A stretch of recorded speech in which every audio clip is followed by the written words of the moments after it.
Recording resumed. We're going to admit all. Anybody show up? Couple. Looks like we got 10. That's surprising after all the stuff, the disparaging of my name. No. Walter Lynn. Hey. We're not going there. Hey, Walter, how are you? All right. Hello, George. How are you? I'm good. How are you guys? Tammy, good. Probably that must be Rick. Must be Ricky Kane. Brett from Manitoba. Good. All right. Hello.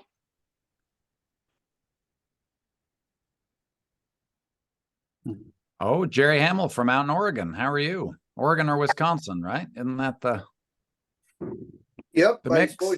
You're probably mad at me. I'm not mad at you. Why would I be mad at you? Me and Shannon were talking about you last week. Oh, perfect. Well, I couldn't hear you, so it worked out. Whatever you said, it's great. Yeah. If I had time to be mad at you, Jerry, it would be a very different life.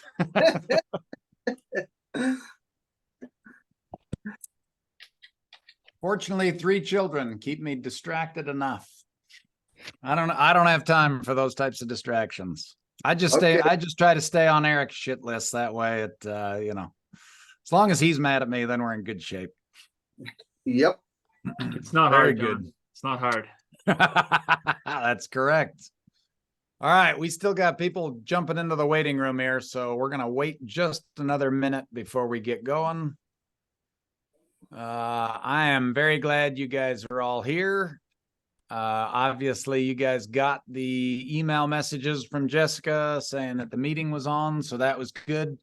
We are trying a little different approach with a couple of more last-minute oriented emails. I don't know if those help you guys find the link or not.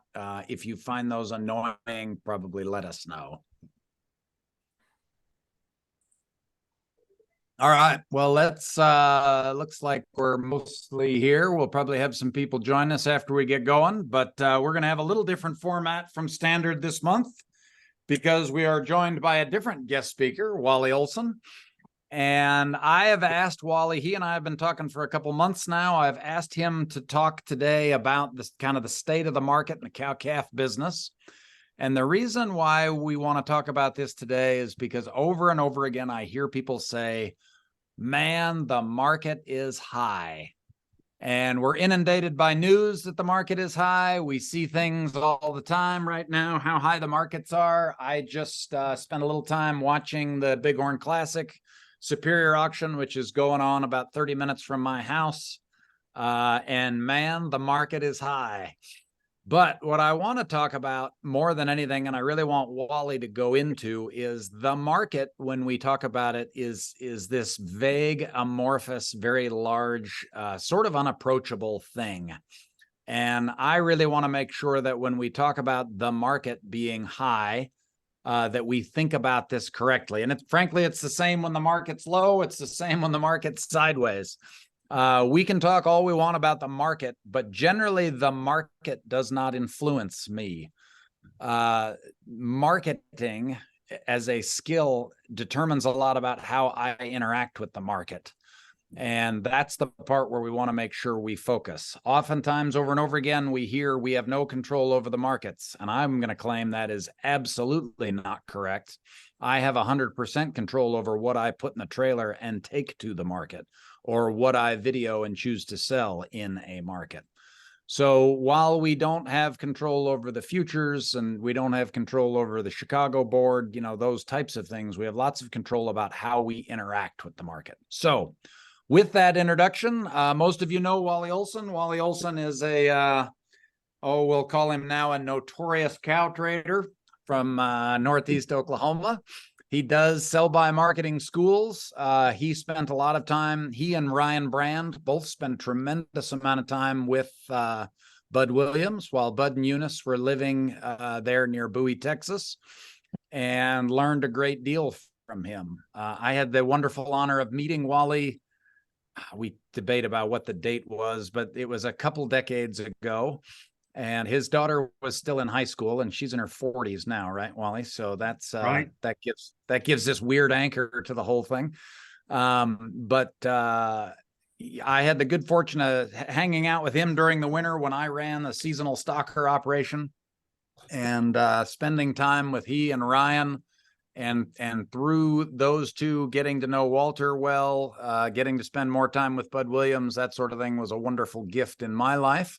And Wally is a very generous person who in his later career has decided that teaching other people is a high priority for him. And I have a great amount of respect for Wally and the things he has done in his career and the things he is willing to share. So with that, I'll turn it over to you, Wally. If Very you good. have a place you want to start, I look forward to it. So let's start out. The one thing that you need to do, no matter what, is you have to deal with today, because that is, you can learn from yesterday, you can prepare for tomorrow, but today is the only thing we've got to do. And so you just deal with the markets today. And understand that the price is almost irrelevant. It's the relationships of the market that matters to you. And it's the relationships looking forward, not the relationships looking back. Most people that do buy-sell marketing are always looking back. We paid this much for this cow. We paid this much for these steers or whatever. And you got to be looking forward, because that's the only relationship that's still there, or the relationship that is here today. And it's the relationships, between the classes of animals and the costs and stuff. So you just need to be aware that, just shuck off the worries of the price and just look at relationships.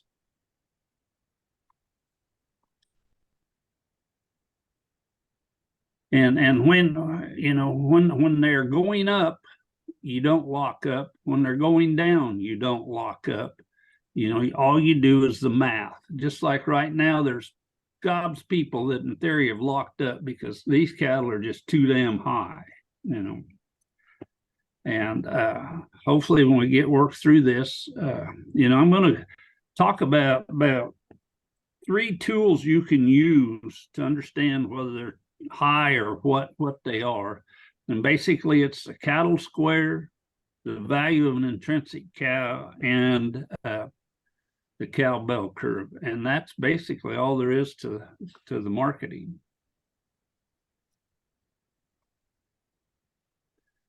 And you want to be mitigating risk and stuff, the market risk, but there's also the health risks in the animals, the performance risk, the weather risk. And to me, the best way to mitigate risk is start out with a large margin. And you can do that if you set out to do it. And basically every time everybody's talking about mitigating risk, all they're doing is talking about mitigating price risk. And in theory, if you are doing good sell-by marketing, you never have to worry about the market or, price risk. Now, granted, your inventory value is going to go down and is going to go up and stuff. And most, and correct me here, anybody, but most price, risk management ends up being break even and stuff. So is there any questions up to now on that?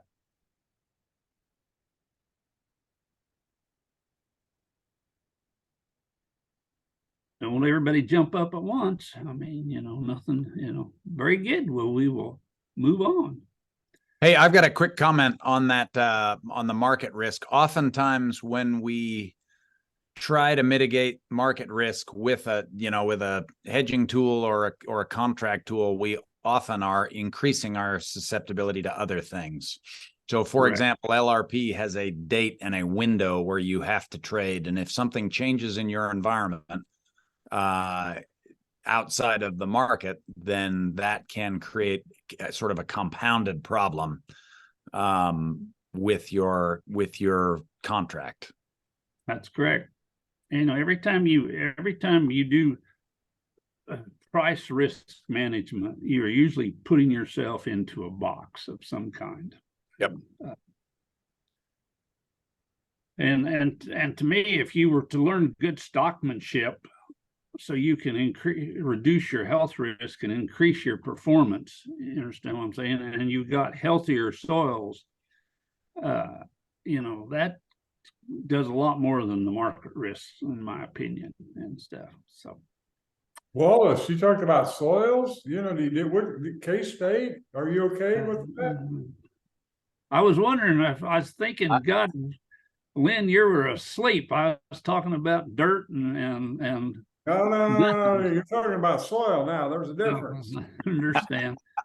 Very good. At least you're not asleep. Let's move on, and this is the livestock triangle or inventory triangle, and livestock is at the top for a reason, because if you run out of money or grass, you're in trouble. But if you don't have livestock, it is not that big a deal and stuff. More people have got into financial trouble because of lacking money and grass. And so Hard to go bankrupt when you got a bank account full of money. yep. Or if you got a pasture full of grass. So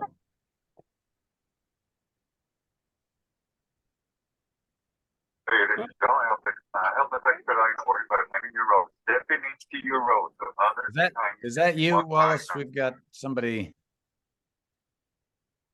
a problem somewhere. not An that I audio. know of, Okay. but Looks like everybody's muted. Might be me. that may be you. Yeah. And one thing that's important in the livestock or the inventory pyramid is you need to put time in there and understand all this stuff is going around. Time is very important, and you've got so much time in a day and how you use it. You understand what I'm trying to say? And then you need to learn there's things you can do to scale your time. And the one example I have is, if you got a grazing system, whether you're moving 100 cows or 1,000 cows, it doesn't take very much longer to move 1,000 than it does 100, or 10 over 100. Just because the time's ate up is getting there and doing it rather than the actual doing it. And so I'm really interested in always being able to scale stuff. And then turnover, the amount of time you own something. You understand what I'm saying? And Well, can I say something on that just a second? sure. I mean, the example that Wally's trying to get us to think about on the turnover is a huge driver of our bottom line profit, because turnover times the profit margin, in the big scale gives us a return on assets. So, one of the things, if you have just kind of, like if you got $1,000 cornfield and $20,000 an acre land, that's a 5% turnover. So that doesn't work very well. So, what Wally's talking about here is something that, the drivers in it can really pump up that return. So I just want to throw that at you, Wally. Yes. Down the road, we will look at turnover and profitability and stuff. And then you always want to be building time in your operation. And what I'm talking about there is building time is if you got a cow herd, continually trying to get them younger, because that's the time in them. And if you've got stocker cattle, always be trying to get them smaller, because they've got the most time in them. And back to, boy, it's going to hurt me to say this, back to getting your soils better. The more grass you can grow, the more time you've got in your operation. And so, you just need to work at building that in there. And then you have livestock that's out of time. And to me, a 950 pound steer or so, or an 800 pound heifer, or a 5 or 6 year old cow is out of time, because the value of their gain, it goes off. The cows start to depreciate. The value of gain on those bigger cattle is usually worse. The maintenance, really, you don't realize how much maintenance you have and how much grass a 900 pound steer eats compared to a 300 pound steer. So you just need to be very aware of that.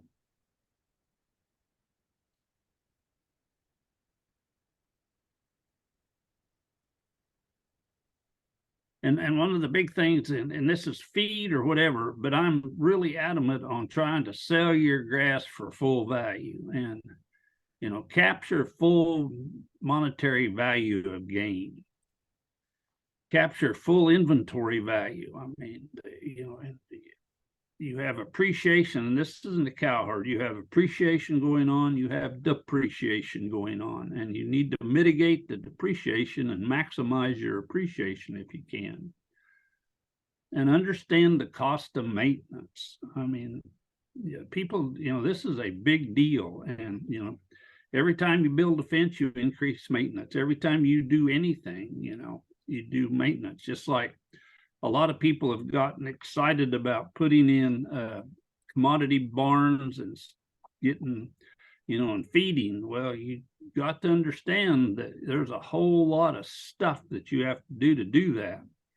And, you may be better off just doing a better job of grazing and not worrying about that other stuff. And also, another thing is on your cows, if you get high milking large cows, they have a higher, their factory is just bigger and it takes more to maintain it and stuff. And like I was saying before, if you have, a 900 pound, 2% of your body weight is for maintenance. So if you have a 900 pound steer, that's 18 pounds of forage. If you've got a 300 pound steer, that's 6 pounds of forage, so you need to be aware of that. This is a cow inventory breakdown, and every inventory, or every cow herd has different classes, and to me, this is one of the most important things you can do is understand your inventory values. And this is an example. In this situation, this is a place where this cow herd was all sold on one day in 2018. And so let's go through what it was. And so you had a 500 pound, 50 pound heifer calf that sold for $814. The bred heifers that day sold for $1775. So there's $965 worth of appreciation there. So the question you have to ask yourself, can you take that heifer calf and move her from a heifer calf to a bred heifer for $961? And I certainly hope you can. And then on the 2-year-old cow, it went up a little more in value, and she gave you a calf coupon. And you just keep chugging down through here. The 3- and 4-year-old cows held their value or went up a little bit, and still they had their, calf coupon. The 5-year-old cow dropped in value by $128. And so you need to realize that, excuse me, that, it's just dropping off, and the percentage, and if we just go down, it just eats it up. And what's interesting, if you look at this number here, the heifer calf and the cull cow usually runs about the same value. And so basically, to me, that's why the cow calf business is break even, is because we run them up in value, but we never capture it. And this is a paradigm of everybody says it takes 8 years to pay for a cow. And if you go through this and look at this, if you sell the 4-year-old cow and buy a heifer calf back, you have $1,039. If you sell a 8-year-old cow, buy a heifer calf back, you have $552. And you subtract $500 to make that heifer calf into a bred heifer. And so now we have $539 in cash, or $52 to pay for that cow. Does everybody understand what I'm talking about there? And so when you do that, and everybody says it takes 8 years to pay for a cow, it looks to me like if you keep that cow till she's 8, it takes 25 years versus a 4-year-old cow could pay for herself in 2.4 years. When what I'm talking about there is, if she, you need to, or I shouldn't say years, you should be turnover. You sell a 4-year-old cow, collect that cash, and 2.4 turns, and you will, can have them paid for. Any questions?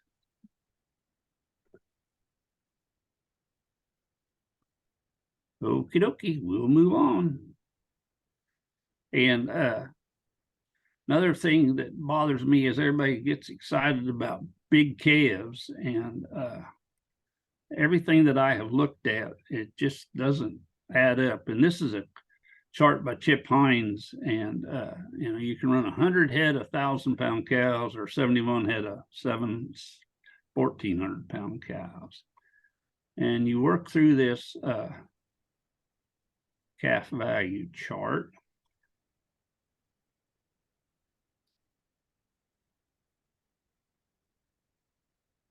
And as you look here, there is between 350 and 400 pounds at $72, or the market's paying you $1.44 for that gain.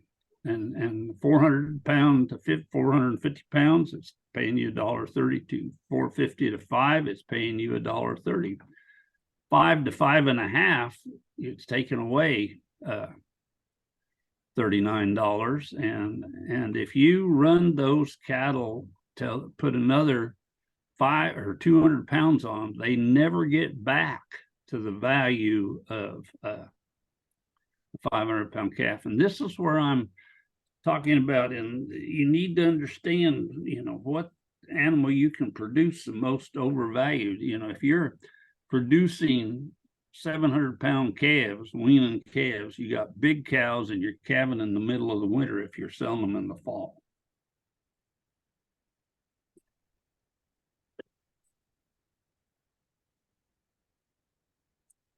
And so if you use Chip's chart and stuff, do big calves pay? There's $263 per head. If you divide, there's 30% change in the value. I mean, because if you run 100 head of cows, it's, it's a huge amount of money, in my opinion. And this is a seasonal price chart, and when you look at that, you say, well, calves are cheaper in the fall, and so what I was interested in finding out is you look at that chart, you don't realize you need numbers, and so this is the numbers of, I compared 2020, 21, and 22, and what this is telling you that a 500-pound calf compared to a 600-pound calf in November was $129 difference.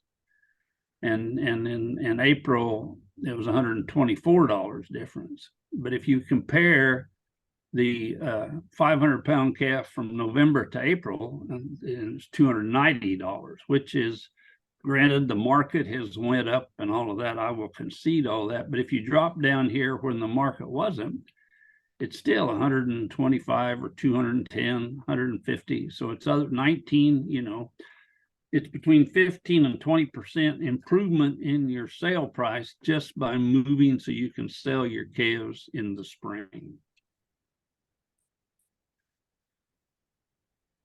And then this is a debate that John Haskell and I need to have is this is comparing if you put one in the grow yard and made it gain well, or if you put one out on just dry grass and roughed it through.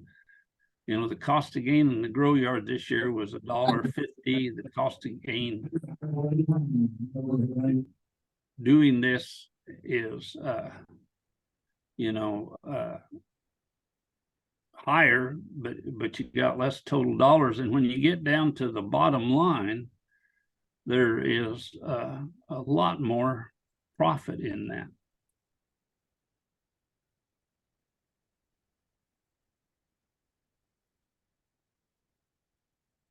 And this is a feeder steer index. So if you compare, March to August, there was $56 or 30% change in price. If in 22 it was $17 or 11%, in 21 it was $23 or 18%, in 20 it was $10 and stuff. So you need to understand that there is advantages moving, when you market your animals and stuff. Is there any questions?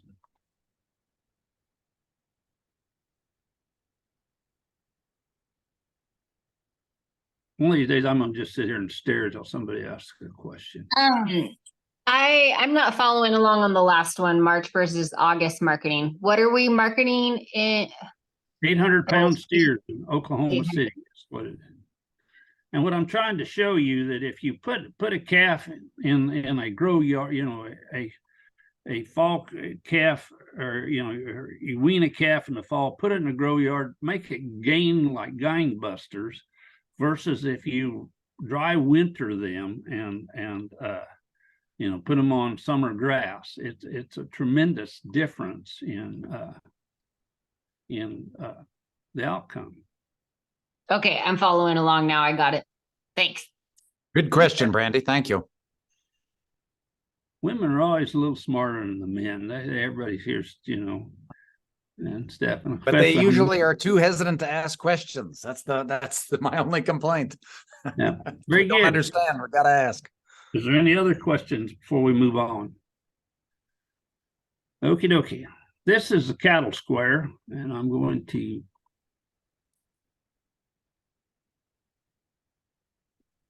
and basically all the cattle square is the sell weight times price equals sales, buy weight times price equal purchases, and then come up with the gross margin, subtracting the sale or the buy weight from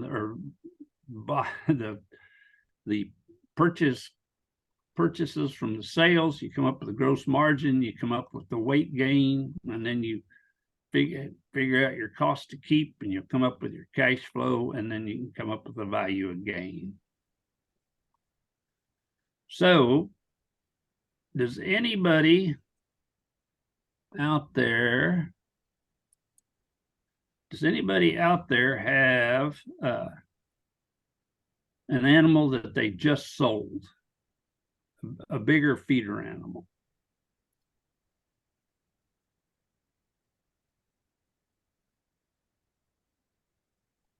We just sold some yearlings.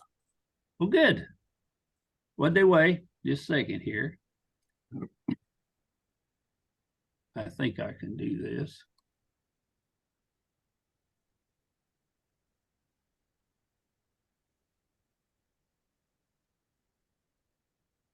Okay, what did they weigh? 737 pounds. Okay, 730 pounds. And what did they bring? 279 and a quarter. Woo! Very nice, Drew. $2,058 per head. Just a second here. I'm learning to type right now, Haskell. I'm not interested. 2.7925.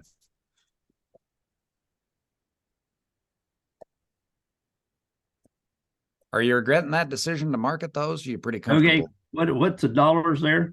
2058. 2058.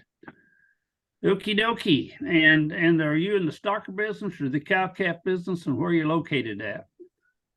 Both northern South Dakota. Okie dokie. So we're going to hit enter, and we're going to, and are you cow calf or do you buy stocker cattle? Both. Some of those were our own, some were bought. Okay. And so I would venture to guess that a 500 and just for easy figuring, a 530-pound steer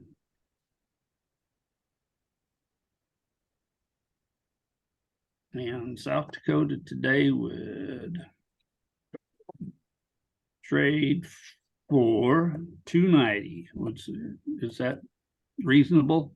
I mean, Yep, some just sold it out of our country on Superior for about that yesterday, maybe 295. so take $2.90 times 530, accountant people. 1537. How much? 1537, Wally. 1537. And so we've got 200 pounds of gain, and we've got $421. Is that right? Margin? Yeah. Am I correct there in doing my math in my head? 521. Why are 521? you not at 500? Yeah. Me? Yeah. Well, just $521. oh, Right. excuse me. I'm with you now. Okay, good. No, I Like I just, said, you got to realize I'm dyslexic, and that's why I own a calculator. I had to double check my math. You made me Yeah, nervous. so we've got that. So we'll chug over here, and the value of gain. Divide that out, somebody, please. 252. 252. Yeah. Is that what you get, Walter? I got 260. Okay. We'll take the certified public accountant every day over Cowboys. So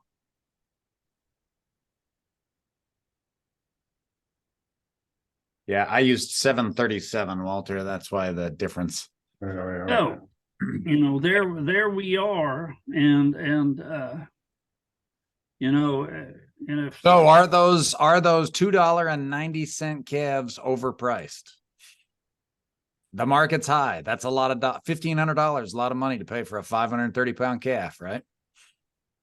That's literally a lot of cash. If I have to go down and work at 7-Eleven to make that money, that is going to take me a little while.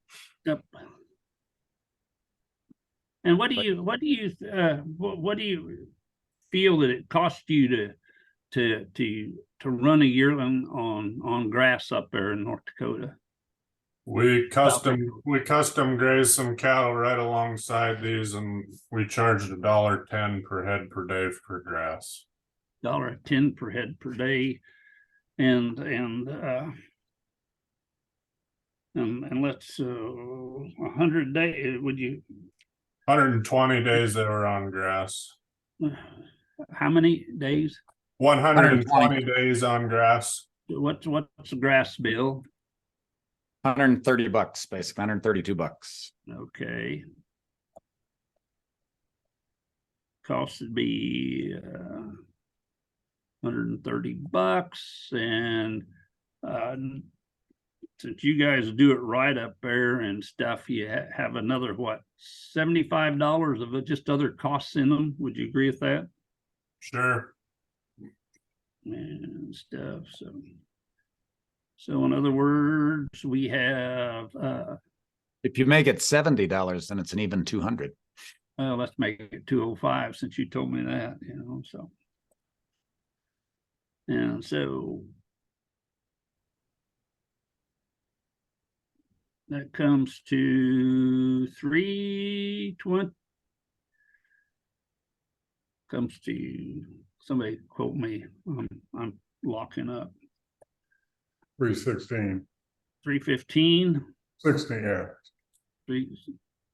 No, we're not gonna quibble over $1. So, in other words, let's visit about a number of things going on here. Is one, the way I look at this, if I'm interested in investing, we've got $1,537, and we're going to get back 315.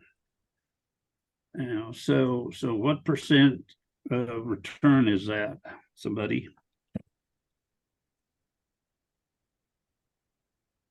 Come on, somebody, anybody? 20, 20? Very good. It's in your head math. No, yeah. So, and one thing we've done that in what, 110 days? 120. 120 days. So multiply by 3 to annualize that return rate. Right. Yep. So do you divide that? So that'd be 60% return, you know. And on a ranching deal, it's hard to get the 3 turns in. You understand? If you're a grass rancher, you understand what I'm saying? So you just, 40% return, that beats a poke in the eye, in my humble opinion, and stuff. Well, the nice thing is if you could do a 10% return the rest of the year, Yep. right, then you'd be at 40 very comfortably. Yep. And so one thing that I'm always interested in is let's talk about rollback, and what rollback here is $2.90 minus $2.79 equals, that is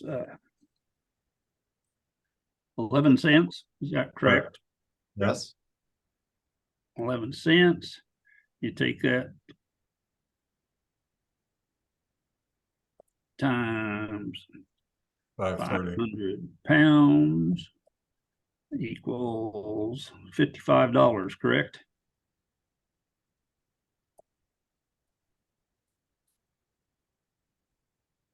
And so, you need to be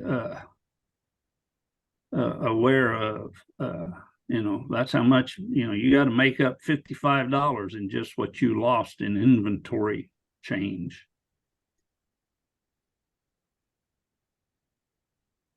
Explain that a little more, Wally. Well, basically what you're doing there is you bought this calf for $2.90 or $2.90, okay, and you turn around, you're going to sell that. Well, I used 500 pounds instead of 530. Excuse me, but close enough. You're going to sell that. You're going to sell that.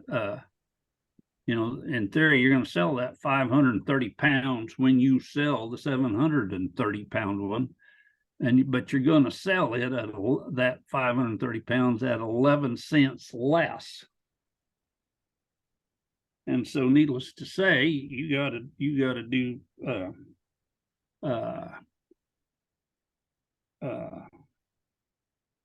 you've got to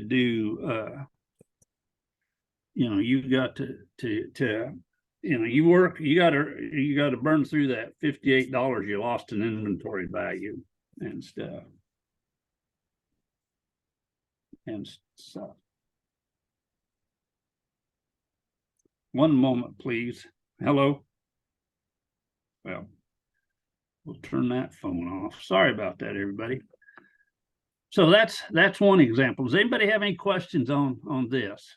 To me, this is very important and stuff to understand this. Wally, I've got just one question. Sure. You used in your cost to keep, you used the cost from the last, I think he said 120 days. Yep. So late spring and summer. Yep. These calves you just bought back in are going to be late summer and fall. That's true. And And, So what, I'm just curious what that's gonna look like in cost well, to keep. one thing you would do is you understand what I'm saying? This is and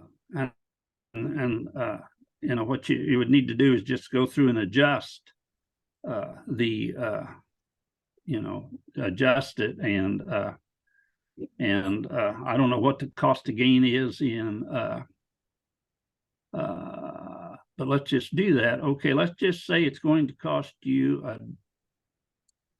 I don't know, can you put on gain for $1.10 in northern South Dakota? I mean, if you got them shut up in a yard. I don't know for sure. I understand. We feed our own, and my numbers have not been that good, but hopefully they'll be better to figure it out. One thing, and let's just use, just.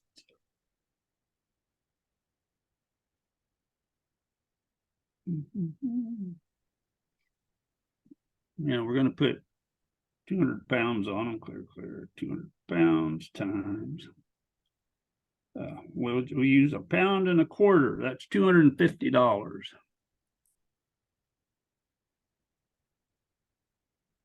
And so that gets us up to 3.25. what's that? 3.25, Wally. 3.25. Yep. Okay, thank you. And so you come down here. What's that one, Walter? You're gonna be 196. right. 96. And so if you carried, and if like people tell people, if they use my piece of paper, if you carried these cattle into, from now till then, you'd make $96 on them. 196, Wally. 196. Oh, excuse me.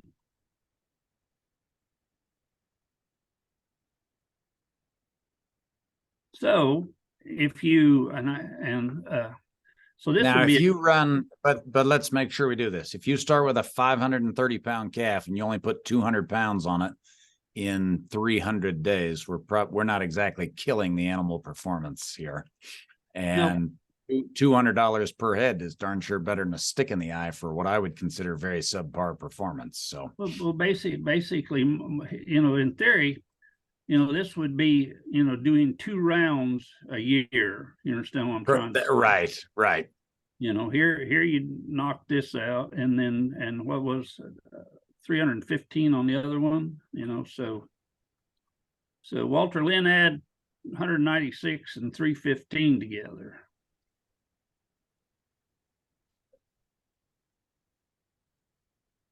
What does that come up to? 511. 511. So we're going to assume that we have an investment of 1,500 in these cattle, and we turn the money over once, and it comes back to give us 511. What percent return is that? Well, in the 1,500. Basically a third. Right. 33%. Yep, that's right. So, but I want to go back. yes, because in Tom, what I think you were asking is, what if you bought a set of calves and held them all the way, right? So let's say you put 10. No, I was assuming you were doing just as Wally said, turning them again. You are turning them. Okay.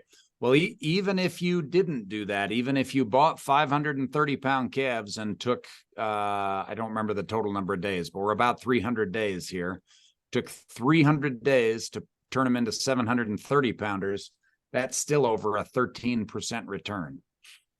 Yeah. Which is, again, for what I'm going to tell you is bad animal performance, is pretty darn good financial performance. So, and then the double turn, like we're talking about, this is a more frequent situation in our lives. This is where the magic happens. And I think we've had a number of people recently really start to appreciate the power of turnover, because when you can generate a profit at multiple times during the year, not only does it do wonderful things for cash flow, but it really drives up the total return. Where is death loss fit into this? What was So that? far, it hasn't. Death loss. I mean, how would you factor in the higher risk of the turnover? You know, it's not Well, reflected. you just need to understand what it is, you know. And one thing to me, if you're working, you know, if you were working in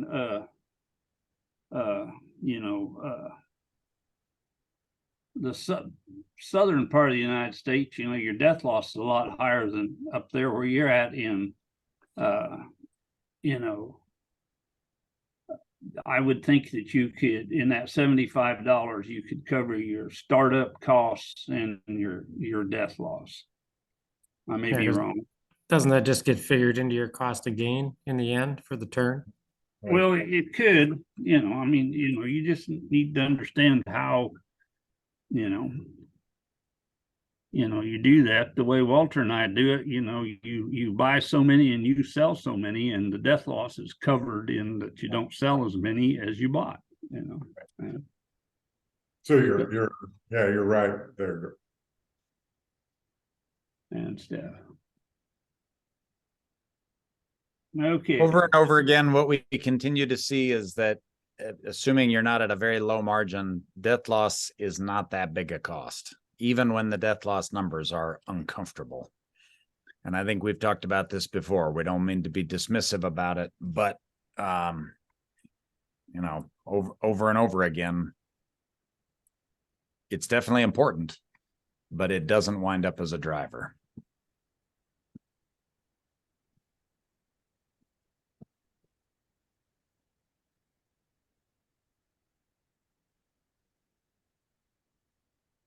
Okay. Is there any other questions on this?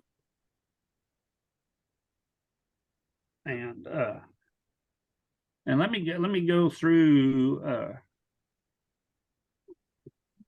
another example, and this is rapid turnover. You understand what I'm saying?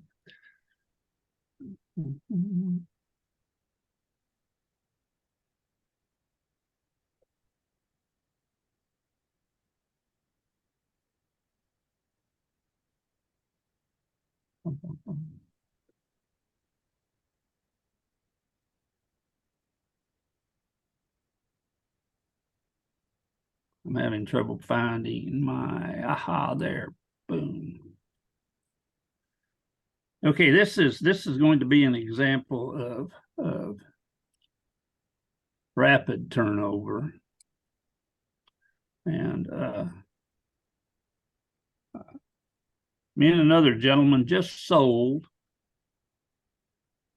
some 950 pound steers, and we didn't quite do as well as you do up there in northern South Dakota. We got $2.16 for them.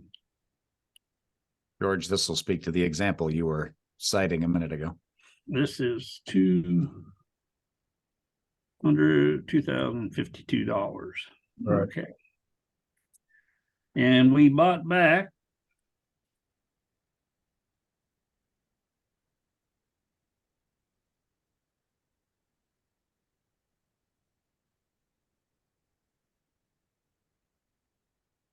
$872 or 872 pound.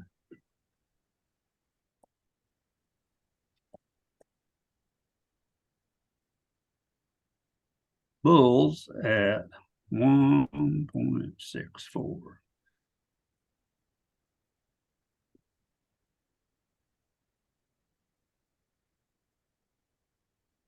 What's that come to? Somebody? 1430, Wally.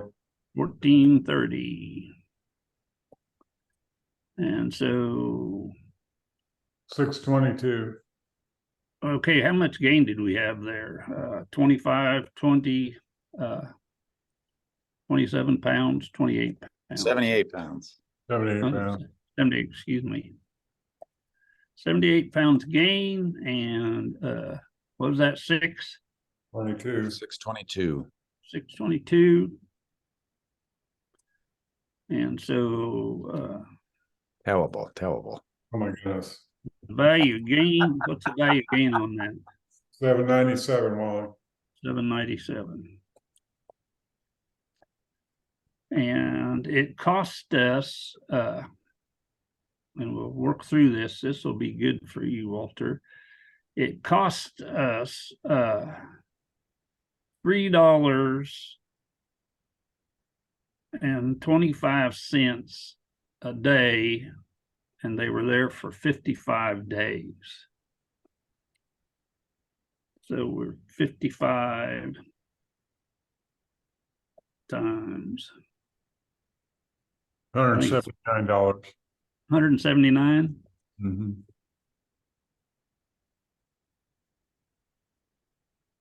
Type the number out again for the dollars per day, because I think most of us would agree that seems like a very large number.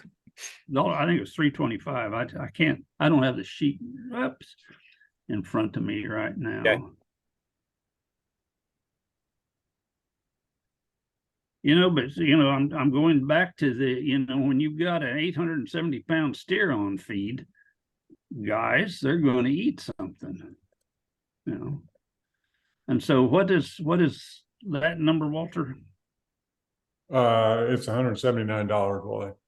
$179. So you drop down there. And what is 400 and 43. 443. Now, granted, in this bull deal, there was one dead bull that we haven't accounted for in there anywhere. You understand what I'm saying? And so let's just take off the $43 for deads. So they made $400. And so you come down here and you in a period of 55 days. Yeah, so you take 365 and you divide it by 55 equals how many? 6.5, let's say 6.6. 6.5, and you take that times $400 equals, what does that come to? 2420. Call it $2,600 for Right. 26. Yeah. So in other words, then you divide that by the 1430 equals, what's that equal? Return on my investment. Not quite 2, but it's awfully close. Yeah. What's that? 1.81. 180%. Yep. Yep. And so there is the power of turnover. I mean, it is, and so far it just works. And somebody says, well, that won't work all the time. And well, when these things go down, Okay. we will just adjust our way down and keep trading, And this is in a situation where you guys are buying these and where you are running these is a fairly all-weather situation. So we're southern tier enough that this is not like being in Minnesota or North Dakota or South Dakota. This is a fairly year-round pipeline. And let me tell you what, it's hotter than hubs of hell down there and drier than that, but it's still working. And gentlemen, it's just working, Here's one thing that's interesting to me: an 872 calf for $164. Again, when we started this, I talked about the fact that the market is high. That is more than those were costing a year ago. I think we would look at that number and say, man, that's not that bad, right? Yep. Now, for what it is, we might debate that, but that's not a calf you'd have a lot of fun selling in South Dakota, as an example. But the market may be high, but there's a tremendous amount of value in that package of calves. Yep. And the thing Yeah, that I Ross. like about this is an investment. I mean, you know, I am not doing this work. Matter of fact, I haven't even seen the cattle, you know, so. And Wally, you gotta roll up too there. Oh, yeah. Oh, Significant, excuse me. yeah. That's what I wanted to show, doing this whole thing. Thank you, Walter. So basically we take $2.16. 52 cents, Wally. What's that? 52 52? cents. Yeah, Okay. So it's 52 cents yeah, times 872 pounds 453. equals $453. So in other words, when we bought that calf, you know, in theory, it rolled up in value, $453.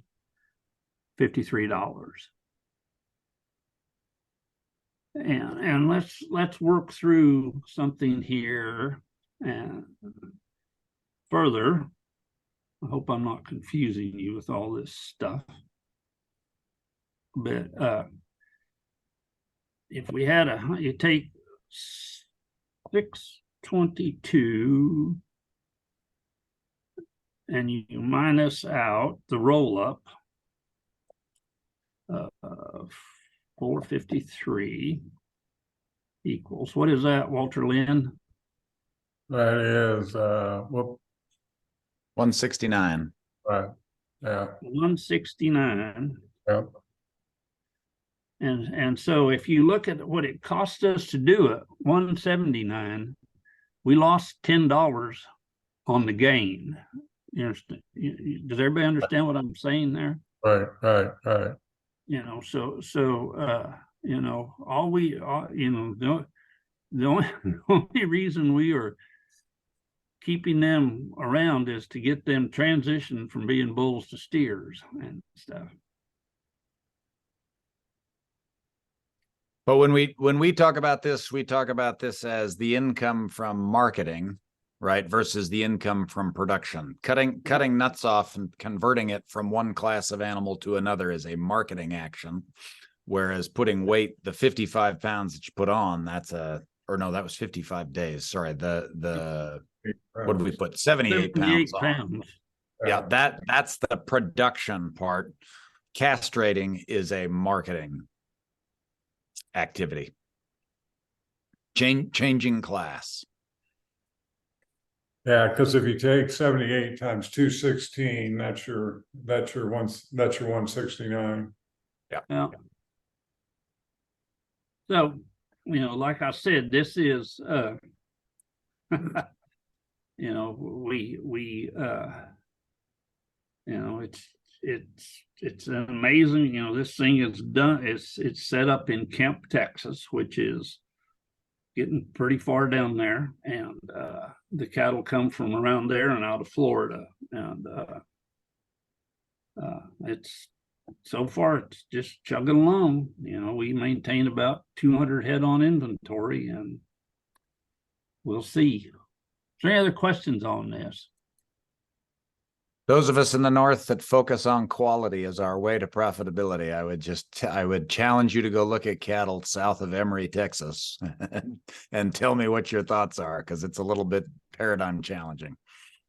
Not that they're junk, they're just a very different type of calf than most of us are used to. So basically we have worked through, does anybody else have anything else they have sold and stuff? And I think we did a couple of loads. Oh, good. Go ahead. I'm just wondering, are you guys going to go into the cow calf side of this, like in looking at bred cattle as well, or are you just looking at stalkers today? Nope. We're going to get into cows. Okay, instead. carry on. Okay. I will very wait good. patiently. I've got a quick question for you, Wally. Yes. It kind of goes along with the castration bulls deal. Our local auction yard, you know, they might see 50 cents, 40 or 50 cents rollback on an unvaccinated calf. Yep. And out, I guess I'm kind of curious if anybody's working with that, with vaccinating calves, turning them and you know, put some time on them so that they've got a couple double vaccinations on them, kind of And get deal. them weaned? Yeah. Yeah, and getting them weaned. Just how important that vaccination program is with the death loss and actually then getting them resold. I don't know. See, for myself, since I did business down here in Oklahoma, we just assumed, everything that we bought was unvaccinated and stuff, and that's basically what we were doing is we were packaging and getting the health up on them, and then selling a potload of them. We just were packagers is all we were and stuff. And if you can handle them, if you learn how to handle unweaned calves, you can get paid very well for weaning calves. At time of year, in the fall, you get paid a lot more to wean a calf than in the spring, because in the spring, most of the calves have been kicked off the cows and are weaned, and stuff. So you just need to know that. Any other questions? We'd pretty well worked through the cattle squares, so let's move on down the road. So, this was an interesting thing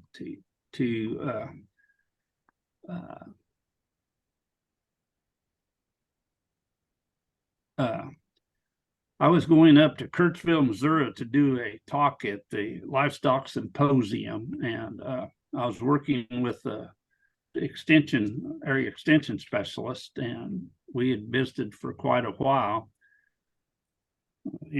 about setting this up. And I don't know, early spring, I was talking to him, and I just happened to say that I was going to sell my fall calves and that I had out on shares.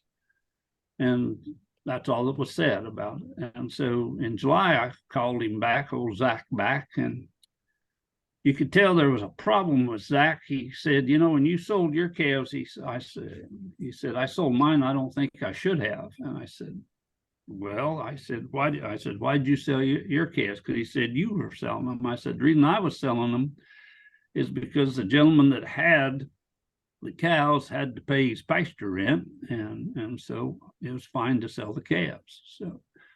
And so I said, Zach, let's work through if whether you should have sold them or not. And so this is what he sold. And so, there was these 575-pound steers were by far way overvalued, because you cannot, for $5, you cannot take them up to $649. And these little cattle, these 485s, are way undervalued. I mean, because, that's basically 100 pounds. You're getting $1.80 a pound for the gain. And he said, well, how would you know that? And what you do is you go over to, this is New Cambria Sale Barn, and this is a week before what happened there. It's not the same, but pretty close. I mean, the 649s were turning into a really pretty good bargain, and the 488s, it's interesting what a week does. I mean, when you look at, but it's still, the relationship is pretty much the same. And so you work down through it. So if he would have kept them, they would have gained basically 150 pounds. And so you work through them. The 649 steers would have weighed 799, and their value of gain would have been $1.07. The overpriced steers, the 579 overpriced steers, their value of gain was 60 cents. And then the undervalued calves, the little calves, their value of gain would be $1.59. And And so when you compare, keeping those overvalued calves to the undervalued calves and dollars and stuff, the income, was, $19,000 difference. And what was interesting is the capital used, you actually, on the little cattle, you actually used $1,000 or almost $3,000 less. I mean, and the thing is you can graze, more cattle. You can graze 18 more cattle and stuff for less total dollars. And that's one thing I'm very interested in, is understanding how my capital's being deployed and stuff. And when you look at the percent return, 8% return isn't bad, but 27 would be a lot better.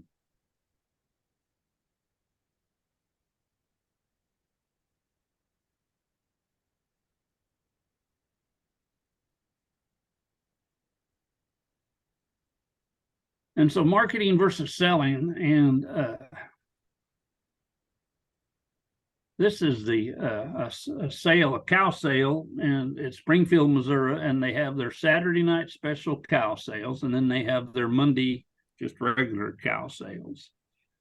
And this is what, medium to large, 3 to 6 year old, second and third stage, #1 cows sold for.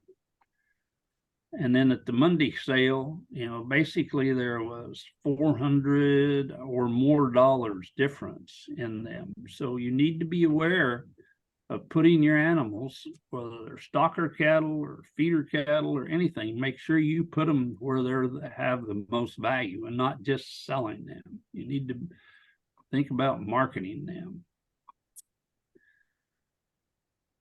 And this is one of my brother-in-laws. I talked to him about, you needed to have more turnover in your cow herd. And so this is where he was at conventionally. He ran 250 cows and kept 55 heifer calves. He changed over to running a high turnover. So he's down to running 221 cows, and he's keeping all these heifers. And so it changed his inventory value by $30,000. And what was interesting is on his conventional system, when you added up everything he sold and divided by the number, it was $823. Over here on these, when you added them up, he sold 6 less head of cattle, but brought in almost $100,000 more of income and raised his the value to $1,290 and stuff. And so the change in net worth was 6%, and the change in sales was 44%. Is there any questions on that?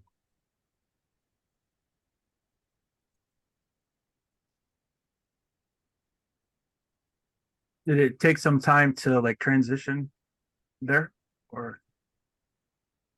You basically, oh, come on.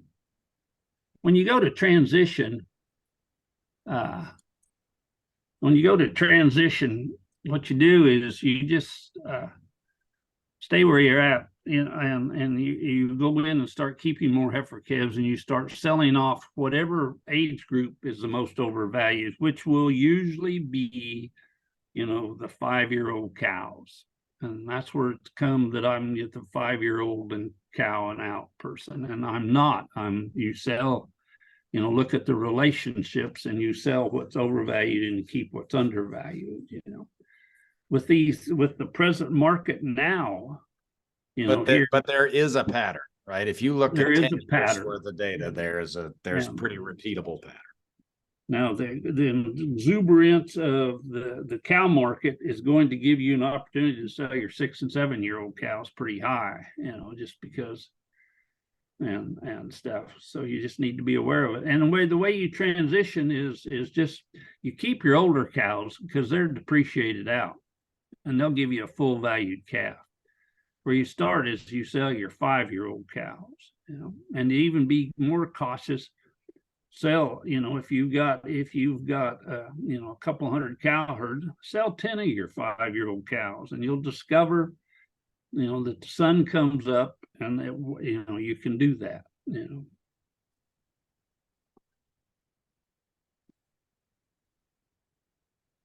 So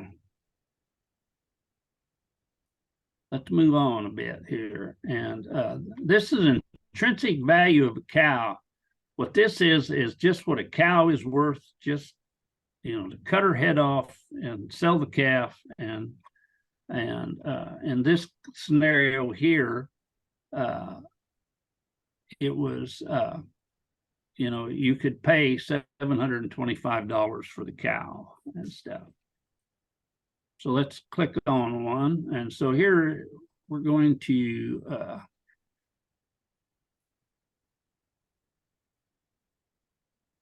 work through this one, and boom. Okay.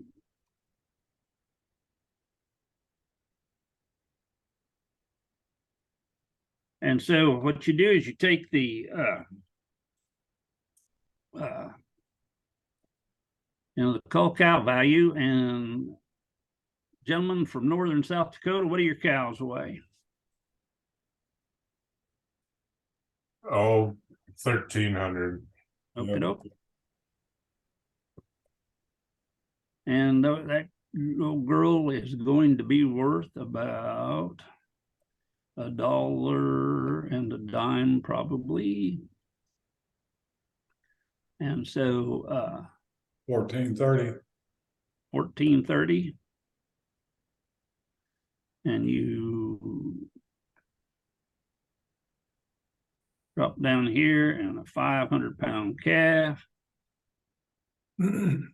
is going to be worth about, steers and heifers together, about $2.90. What's that figure? 1450. 1450. And so you come down here, and that comes to what, 2880? Is that right? Yep. Got one right finally. And drop down here, and you come over, and you put in a 2%. Aren't going to make it, for some reason. And this is if you're buying cows. If you're just looking at your cows in your cow herd, I wouldn't be as worried about that. But what's 2% shrink on 2880?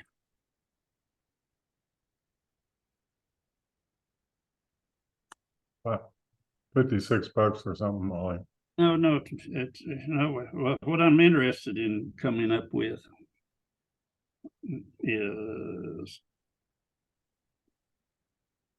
if you take 2880 times 0.98, is we got 2822. 2822 of value there. Right. And what does it cost to run a calf in northern South Dakota? Is it $1.50 a day, $2 a day? I mean, I'd say 2 would be closer to $1.50. Okay, I understand, and things are changing. So 365 times 2 is 530. $730. 730.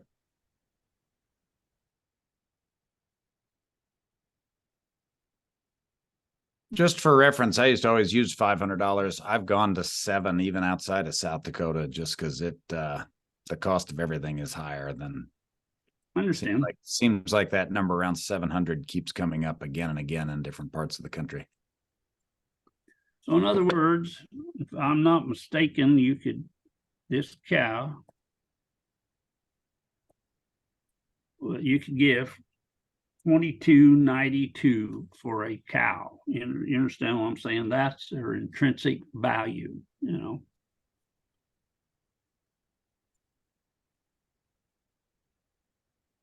And one thing in this $730, you got to have your your family living and stuff in it and stuff. The best number to compare that to in my mind is a full care custom deal. Yep. So you might run your numbers and see what they are. But I would be very interested to see what a 365-day full care deal would look like. And I would probably use a number like the latter. Yep. I would agree with you. And stuff. And so this is, what, this is what, 2092 is what, is what she's worth if you buy her and just cut her head off and everything. So there is no value there. And one thing you need to work through is, this is for, an old cow or whatever. If it's a young cow, what you need to do is use whatever the price of a young, I don't know if I can do this. Yeah, I can. So you need to, what is a young bred cow worth, or it's a value to me. And so she'd be a lot closer to $2 a pound at this point at 1,300 pounds. Well, no, she wouldn't. I mean, she would be, to be right honest with you, watching Superior sell cattle out of Montana and stuff, she's worth $2,800 is what she's worth. Well, the $2 to get you to 26. Yeah, well, that's okay. So you work through this one doing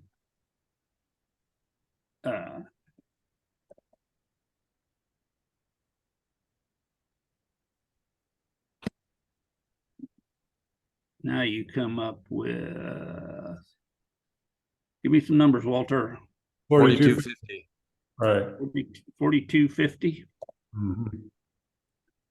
And we'll still put in the 2%. 41.65.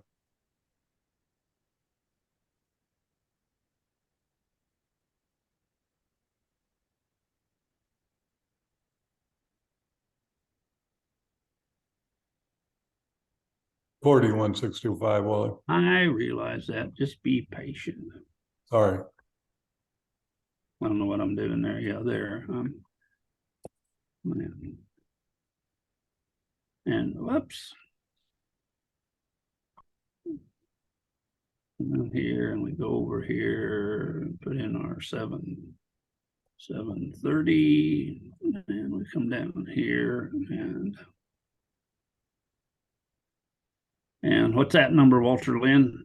34.35, Wally. 34. Did you say 35? Yes, sir. 34.35. Yep. 34.35. So those $2,800 cows that sold on Superior were a good buy. Does everybody understand how I came up with that? And Brett, if you're in Canadian dollars, that's like $4,700, right? Because I think we're at about a 73-cent exchange. Yeah, I haven't looked it up recently, but that sounds about right. And you need to one thing, you like Jim Gary said, it's fine to fiddle around with these high priced cows. You need to be aware of you need to be a seller of high priced cows too, and stuff. Which brings up an awesome question. When prices are this high, should I sell my cow herd? Which is a question I've heard a lot in the last 3 months. It depends. I mean, okay, what do what can you do with that grass? Mm-hmm. I mean, and different things. So it's. So I'm looking at, this is very much the scenario we're looking at right now. Not selling the whole herd, but selling possibly some. Mhm. we're looking at expanding our cow-calf operation just to get up to scale. Should we be looking at selling some of the cows we have and replacing with more undervalued cows? Is that a sound strategy, or is that wishful thinking? If you can, I mean, you understand what I'm trying to say, if you have the ability to, and knowing, understand yourself. I mean, if you're, now you're going to be a cow trader, and there's a lot of people that got a lot of hangups about that. I mean, and stuff. Like, are you saying that your reputation in the industry is going to be tarnished because of it? Well, since I have the most tarnished reputation. You're asking the wrong guy. Years, so I don't worry about reputation too much, but I understand that when you get up north, it is important, but I also know the highest price calves they'll probably sell this year out of put together set of cows. I mean, So this is a place again where Wally and I talk about this differently, and we live in different parts of the country, and kind of necessitates that. Over and over again, you can sell a high quality product to a customer that might not be the sort of normal product, if you will, such as a 5, a 6, or a 7-year-old cow. And what you are trying to do more than anything is create a very good customer experience, right? Oftentimes what we see when good, quote unquote, reputation producers start selling breeding stock is they wind up with customers for, their neighbors all say, oh, they must be going out of business. They're selling 6-year-old cows, or they're selling bred cows, right? As bred cows, not as cull cows. What winds up happening very quickly is the people that buy those cows really like them, and they come back and want to buy more. And so I think, again, if you sell people junk, you will get the reputation, the bad reputation as a cow trader. If you sell high quality and you focus on the sort of seed stock aspect of this, I think you can have an excellent reputation as someone who delivers a specific product. And if you're a cow calf person, what I would do rather than focus on buying cows is keeping more heifers. Correct. If the numbers, right. And I'd love to circle back to that with Drew's example, right, where the retention really is, or the buyback in many ways is a pregnant cow. Yep. Right. That's correct. Because there would be a time where the heifer would be more undervalued than the pregnant cow. And you should sell the pregnant cow and keep her heifer calf instead. Yep. Yes. Just hold that thought for a minute, and we'll move on, and let's see where we're at. Does everybody have a pretty good grasp of the intrinsic cow value?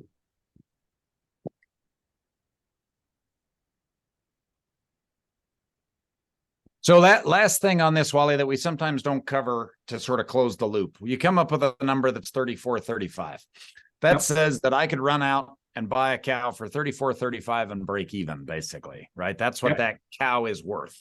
So what I have to decide is, what is that cow worth to me? So I'm going to just tell you, I'm not running out to pay $3,400 for anybody else's cows.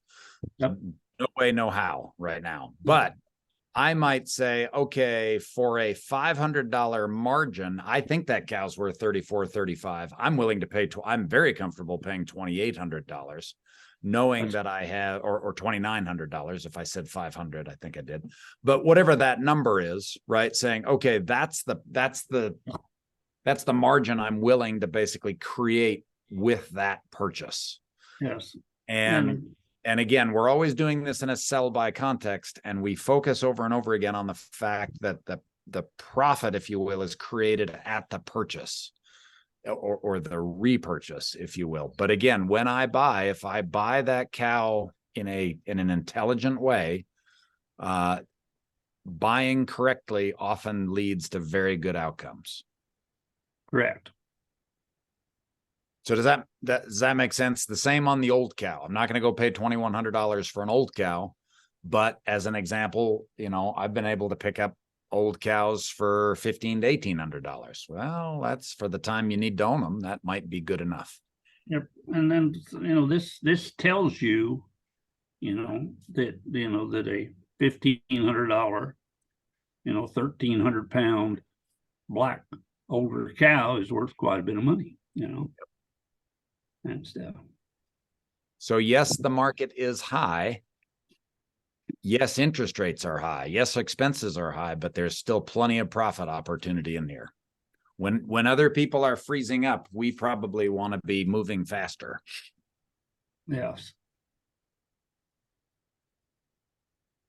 And that's kind of the feeling I'm getting in the market up here as well. 100%. Part of that is yeah. part of that is drought driven, but still. Yep. If we have the feed, I want to be able to take advantage of it. Yep. And east of you, where it is much less drought driven, it's still quite conservative. There have been places around this country that have been receiving good rain since the spring, and there's been a tremendous hesitation to purchase stuff. And it's hurting, and it's holding people back. Very good. So let's move on. You're interested in cow-calf business. Let's talk about the cow-calf business a little bit more. And if you need to own, your total cost per month to own cows, heifers, and calves. And you need to know the prices and values of everything. And and in a cow herd, if you take a heifer calf plus feed and other costs, you have a yearling heifer to a bred heifer, producing cow. You can sell the calf and keep the cow, or you can sell the cow and keep or buy the heifer calf. And you need to be looking at this last one quite often, in my humble opinion. And this is my brother-in-law's inventory again, and you need to understand,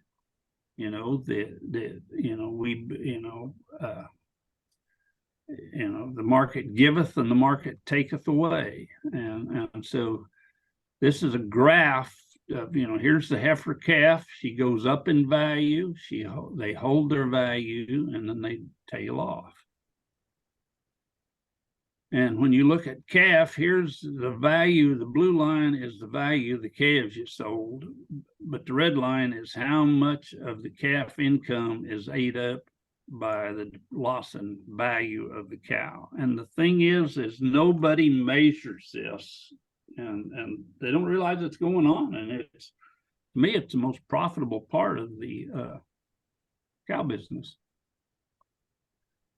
And so let's work through this. This is the cow bell curve, and this is on my brother-in-law's cow. So basically what it says that if you sell the 4-year-old cow and keep the heifer calf, you have $1,039 of appreciation there. Well, it would, to me, it would be a great trade to do that, And on the opposite side, there's $1,138 of depreciation coming, and stuff. So you just need to be aware of that. So, boom. Let's just work through this. Okay. Gentleman from South Dakota. Drew is his name, Wally. Drew Anderson. Okay. Drew, what is your 550-pound heifer calf worth? $275. Okay. Let's hear numbers, Walter. About How much?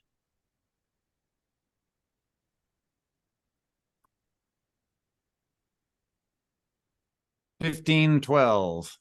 15. No, 1375. 550 times 275. Did I do that wrong? 1375. Okay. And let's just assume that a bred cow in your country is worth the $2,800. Or have you heard of any selling, Drew? I have not yet, but I don't. And like I said, it's way too early for that to get going. And we're gonna go down here and Yeah, we literally just bought some up in that neighborhood. They were $2,000. Like that was 2 weeks ago. well, you're a good buyer. And what's a dollar? I thought so. 1,300, Walter. That'd be 1430. 1430. So you come up here and you click and you take 2,800 minus 1575 equals, and what is that number? 1287. 1287. And so what, Drew, you need to decide right here is, can you turn this heifer calf into a bred cow for $1,287? I believe so, yep. And even last winter. Yep. And so, it is, to me, it's a pretty good trade, especially if this bred cow is 5 or 6 years old. If she's 3 or 4 years old, then to me it's critical as if she's starting to age out, because we'll come over here and you take $2,800 minus 1430 equals 1370. 1370. I think so. Yep. So, over a short period of time, the calves are going to have to cover up $1,370 of depreciation, or you get rid of the cow so you don't incur it,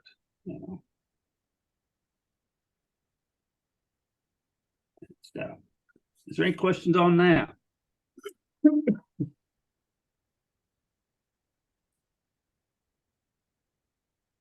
Yes.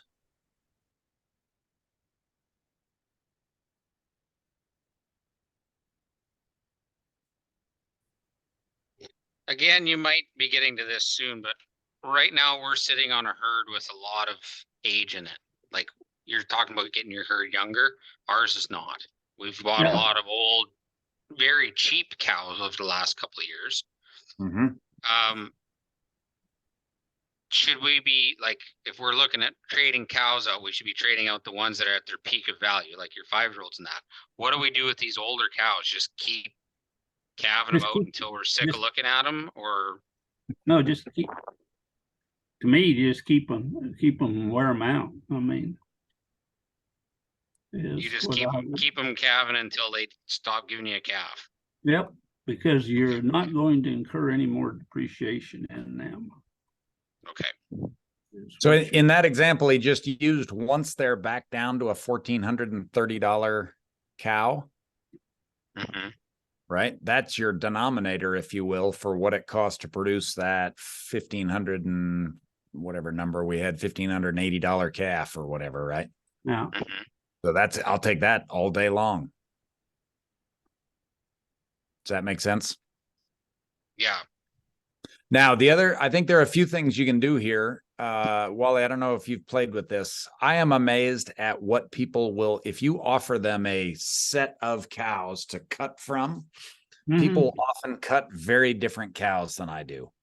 Yep. And so it is definitely possible to market a multiple age groups together and say, look, you can pick what you want out of these birds. And some guys will show up and be like, yep, I want the 6-year-olds, take those. That's fine.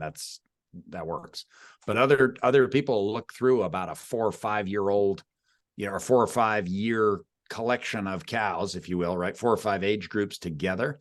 And they might pick cows very different than I will. And I will price them for the sort of top end cows, but oftentimes people take different, they might really like this particular cow. Does that make sense? And they don't think about cow age the same way I do. So that's okay.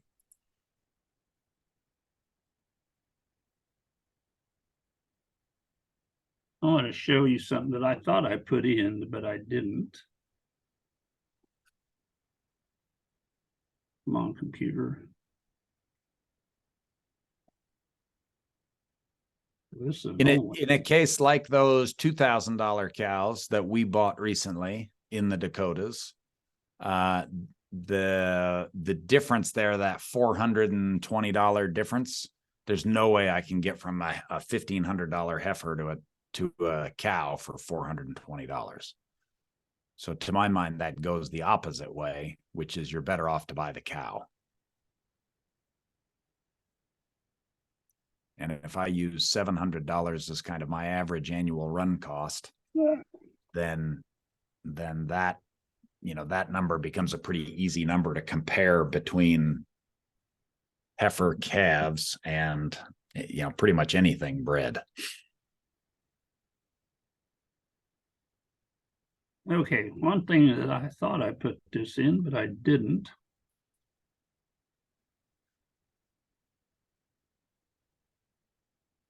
Oh, man.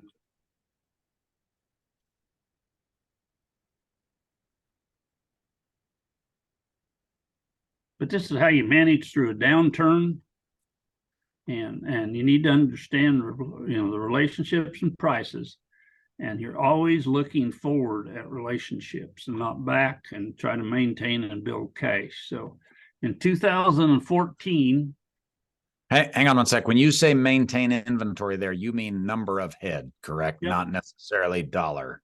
Nope, value. I'm talking about maintain your cow herd, because, when you talk about selling out, you don't necessarily need to sell out, but you just need to understand, let's work through this and then we'll have a good discussion. And so we work through here, and I sold these cows, 4 and 5-year-old cows, for $2,900. They range from $2,200 to $3,500. The good black cows brought $3,500, and the eared cattle brought $2,200. And I kept the heifer calves that I'd weaned off of them, and I put $365 because we could do it back then. And so I have a $1,565 heifer. And so by doing that, I've got a bred heifer and $1,335 in cash. And so the next year, 2015, I sold some more young cows and these bred heifers that I made. And I didn't do near as good a job of selling them. And the heifer cost $5 less, because now I went out and bought some heifers. And so we got $1,560 in this heifer. And, we still had the bred heifer, and picked up $640 in cash. And so now we add all that together, and we have, a bred heifer and $1,975 in cash. And so now we get down to 2016. Well, the market has dropped. You understand what I'm trying to say? And any good cowman, if you got $1,560 in a heifer, there's no way in hell you would sell her for $1,600. And this is looking back at relationships, but let's look forward at relationships. The weaned heifer calf had dropped like a rock also. So now we keep a heifer calf, put $365. Now we have $1,050 bred heifer. And we picked up, and I sold them for $1,600. And so you work through this, and I have a bred heifer worth $1,500 and picked up $2,525 in cash.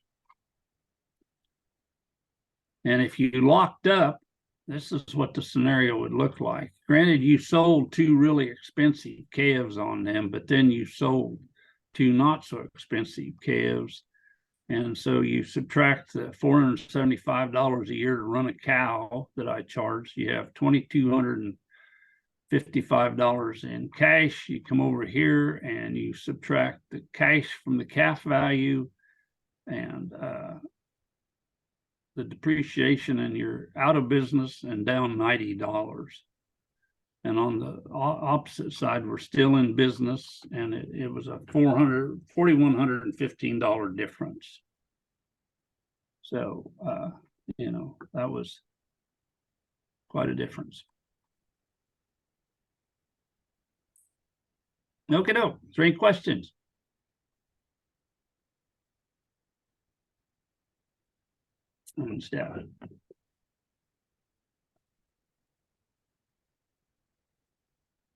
I must be muted. Sorry. So, Let's try that again. so when you're looking Good. at your cost to keep or your cost to carry, whatever you want to call it, your cost side, you're essentially looking at that looking forward as well as, okay, I've got this heifer calf. What is my cost to turn her into a bred heifer? That is That's what her absolutely cost to correct. keep's going to be. And what I would figure in and get into that cost to keep is kind of what it costs for your family to live and stuff, So we talk with a lot of customers about burn rate, and to my mind, that makes your cost to keep pretty easy to figure. I want to put a little perspective on this. We're in a rising market, so we're in the opposite case of this right now in cattle. In sheep, we've kind of been on the downslide for a bit. This has an impact also on your balance sheet. So when you're talking about maintaining inventory, you're talking about maintaining numbers, and you're talking about maintaining cash flow. Numbers are the potential for, they're essentially your best predictor of future income. And cash flow is your best predictor of your ability to pay your bills. If we used your numbers, your average, inventory value numbers, we basically, over the course of that 3-year period, given, let's say it's a 500 cow place, we've given up on the order of $600,000 in inventory value over that period, going from a $2,900 cow down to a $1,600 cow. That is going to make some people, including many bankers, very uncomfortable. And we need to sort of be able to keep our heads correct so that we don't sort of succumb to bad thinking there. And frankly, it's the same, maybe worse on the way up, because the bad thinking probably comes more from you telling yourself what a great job you're doing, instead of from other people telling you, man, this looks rough. This is a place where we want to watch our inventory and our balance sheet, but we want to fuzz our eyes a little bit and make sure that we're looking kind of on the right interval. Walter, do you want to add to that? You're also muted.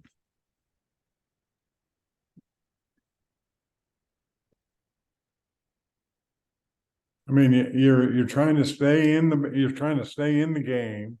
You're back to what Wally talked about early on, the livestock, the cash, and the grass. I mean, you're managing that, and you're coming up in this example that he's got here. Over that period, you've got a $4,100 difference, and you're in the game. Right. And you've not had any trouble paying your whatever notes you owe or your bills. Right. But your balance sheet year to year comparison on your balance sheet is going to look a little rough, right? It can. That's right. Right. And the way we calculate gross margins with an inventory value change included, that is market driven, that will make those gross margins look poor also, correct? That's right. Because what we're doing is we're doing a sell buy on our inventory when we do that. That's right. And that's something we need to understand. And right now, I don't want people getting too pumped up or too excited about that. as it goes up because those margins are expanding because of this. And then when they turn around and collapse, I don't want you to get too panicked when they're headed down. And what you really gotta do, you gotta look at that how much is that inventory roll up or roll up or roll back, you know, when you sit down at the end of the year. Correct. One thing I want to say is I've become very aware in this rise in the market, and I guess I knew it before, but I didn't realize is, you know, in an up market and a down market, you basically got to do the same thing. And that is you've got to have turnover. Yep. Because in an up market, you know, we were buying $850 calves. Now they're $1,500. So we have got to be turning that over and taking that excess cash so we can build, you know, on our inventory, or in theory, we've just been cut in half on what we can run with our capital. And so you got to have turnover then. And then when you go over the other side and start going down, just like I showed here, you have turnover and you generate cash and you maintain inventory, and you'll come out of it all right. Understanding that, you know, your inventory value is going to drop, you know, when prices go down, and, you know, they're going to, you know, we went through a great inflation stage, you know, in the cattle business. You know, we've had, you know, probably almost 50% inflation, you know, and we're going to have 50% deflation on the other side and stuff. But it's no big deal as long as you just keep turning, you know, keep going forward. You know, for God's sakes, don't lock up, you know. And Wally, the coaching you give me all the time is over and over again. Go back, do the math, look at the relationships, because Dana will, I hope, laugh. You know, we had a conversation this spring, like, oh boy, $1,250 for a 650-pound calf. Like, hey, well, those sold in August pretty darn nicely. So the relationship continues to tell us what to do, and really leads us in a good direction every time. That is correct. Any other questions?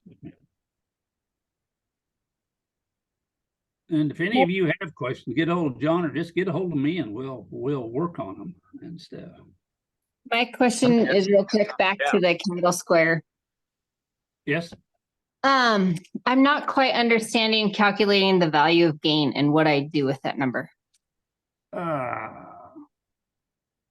shoot. I think I understand the rest of it. Sorry.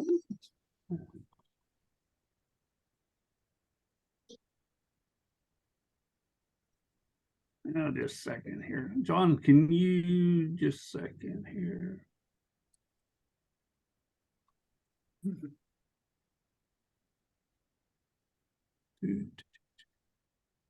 Well,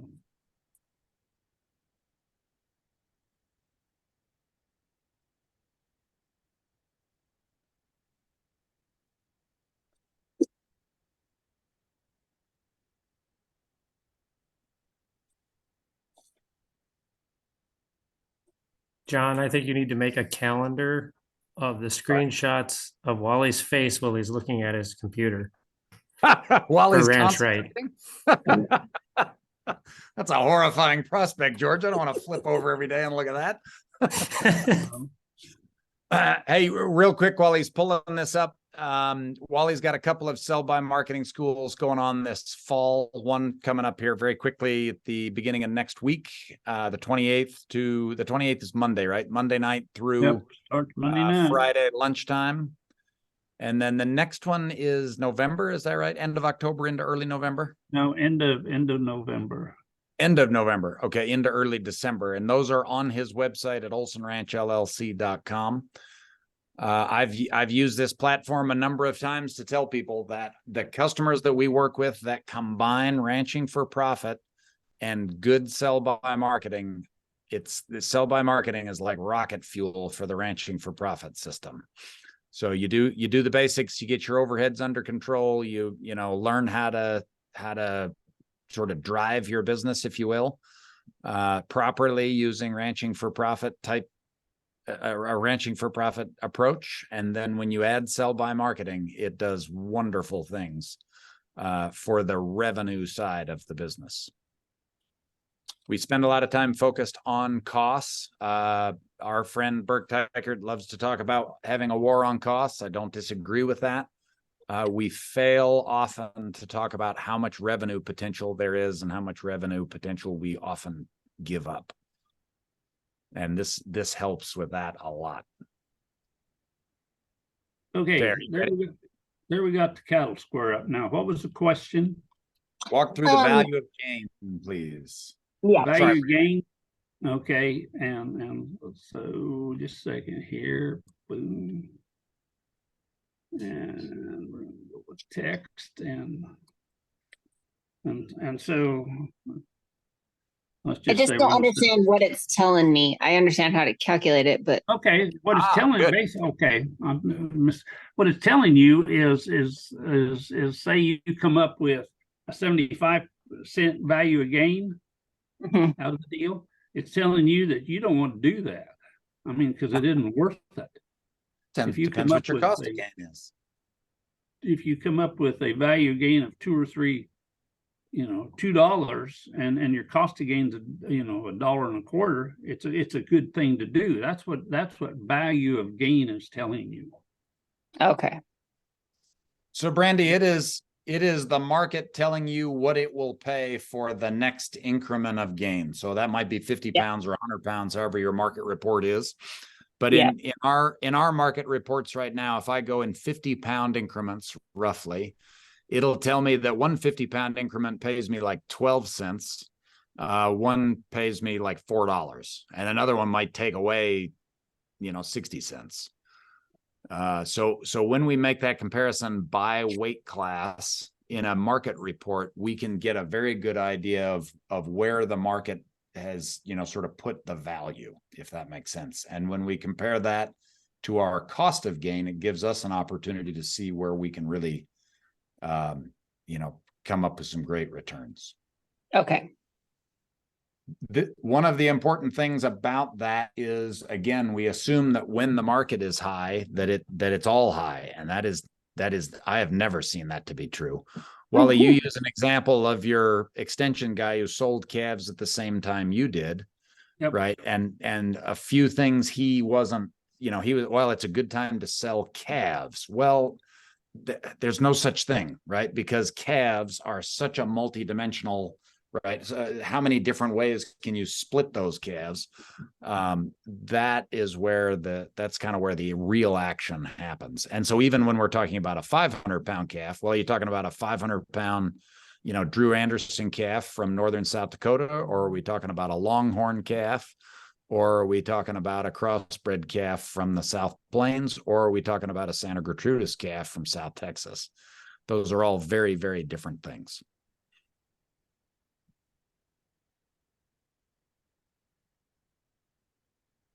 Does that help with that? Questions? Yeah, when you're looking at you showed the value of gain going through the city, but don't you take into account the seasonal change? Like you've got that 5 weight in the spring, and if you're looking at the current market report, feeders will be discounted, but they'll be higher in August. You see what I'm trying to ask? Yep, no, I understand. And you have to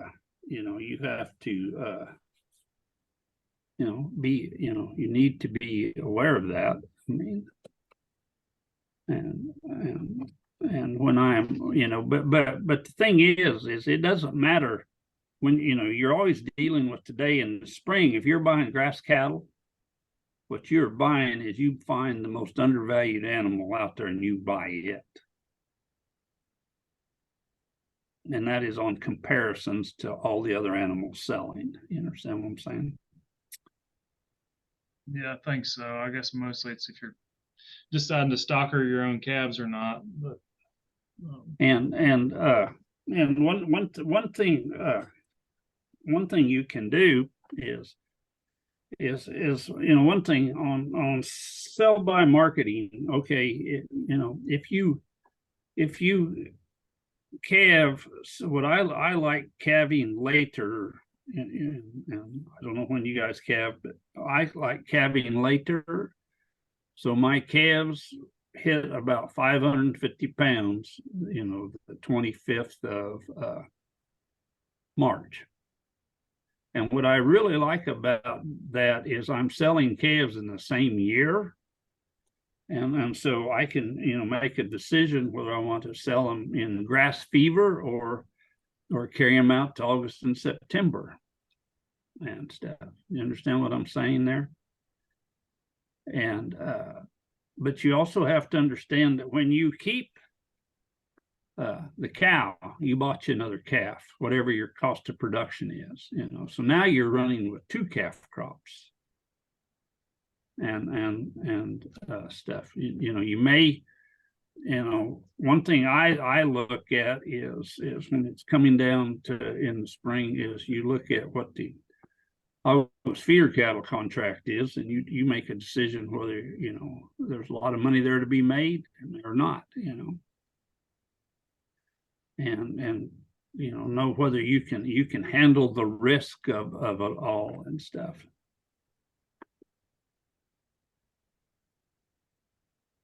That just confused you probably.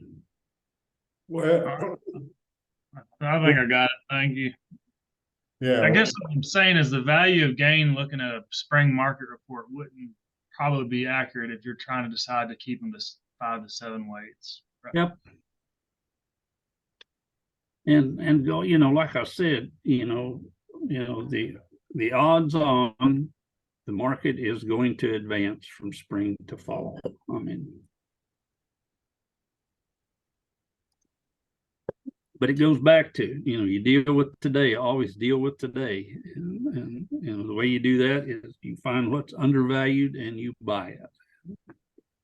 Go on down the road.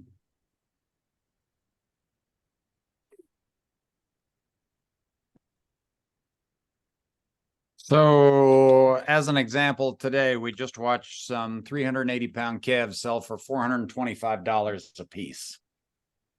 Or sorry, $4.25 a hundredweight, or $4.25 a pound. Excuse me, $1,600 a piece. When Sam, when you ask about should I pasture those cattle and run them forward, or should I hold on to them, or should I sell them now, or should I hold on to them?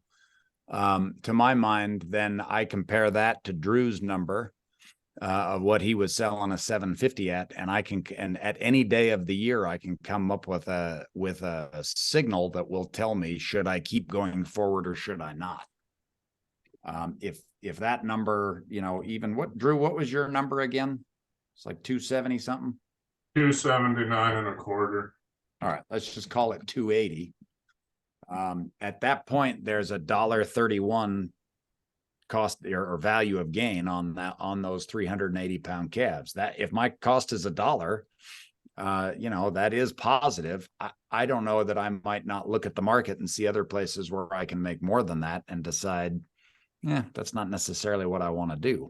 And I can make that decision in October.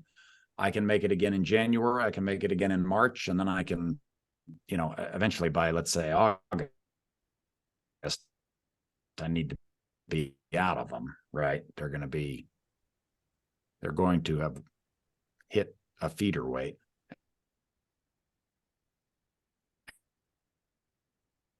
And I have opportunities to make that decision if the market out of those and go a different direction.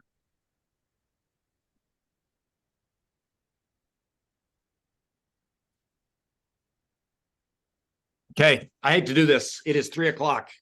I have a wife that needs to go to volleyball practice. Wally asked me if we needed to use the whole 2 hours, and we talked to each other and assured that we would not come anywhere close to that. And yet here we are. So this has been wonderful. Wally, can't thank you enough for this. Do you want to give us any final thoughts before we close? No, basically, like I said, do the math, do the math, do the math. Good. Walter, do you want to add any closing thoughts? Just real quick, when you get to the turnover piece in your businesses, think about know thyself. Yes. Great. Good advice. Very Yeah. good advice. Okay. Can't tell the Very rest of good. you how thankful I am for these two men in my life. They have been an incredible influence over me, and I am very thankful for that. So, You know, the sad thing when Haskell says that, Walter and I can say, boy, we have failed here. No, I'm just kidding. nothing but regrets, they say. Man, we never Olson- would have signed up for this Wallace program. Olson, if how to we'd known build where it was going 20 self-esteem in years an ago. individual. Well, you can see they've primarily gotten older because I've tried to milk everything that I can out of them. So that's Walter has not aged, but Wally's aged a little bit over the 20 Yeah, years. I've aged. We're in the mode of trying to figure out how to reduce the data on our hard drives. That's exactly right. And that's what these webinars are all about. So, you know, we can talk about production quality and all kinds of things, but our main goal is to get these resources, you know, Wally talks a lot about the old head on new shoulders, right? It's to get the hard drives downloaded and into the hands of people who can do something about it. So, you know, Brett, Drew, George, Joy, you know, all these young people that are in here that start at a place where I think, Wally, how old were you when you met Bud and really started playing with this? You were in your 50s? It was in 79 and 79. not 79, 92, excuse me. There we go. You gotta So, realize that. so what this Sure, provides being in my mind is, you know, Bud passed in 2012, and yet we are still providing a huge leg up to people that are in their 20s and in their 30s and in their 40s, you know, and really headed down this path. And it is so much fun to me. Anyway, thank you all. I'm very thankful for all of you for coming. This recording will be available on our website within a few days. And if you have questions or comments, you're more than welcome to call or email and heckle Wally however as much as you want. He enjoys that type of thing. So, okay. Bye-bye, everybody. You all have a great afternoon. Great.